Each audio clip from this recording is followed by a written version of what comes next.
Hi guys, yung online coaching may bayad yun na hindi yung libre, hindi yung sana mapili. Tsaka interview ko pa kayo kasi gusto ko talaga makatulong. Gusto ko makitang ma-reach mo yung goal mo. Tsaka pangalan ko nakasalalay dyan eh. So kailangan ma-achieve mo talaga kung bagola kang kausap. Tapos hindi mo naman sineseryoso yung nutrition mo, yung health mo, yung pag-workout. Diba? So, sayang lang. So, I only 24 hours lang naman sa isang araw, diba? I only have time for a couple of clients.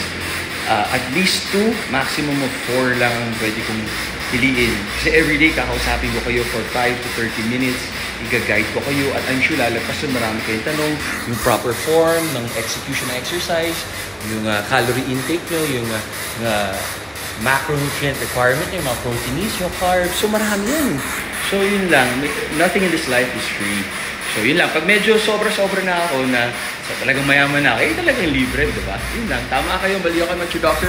Do over. So you happy.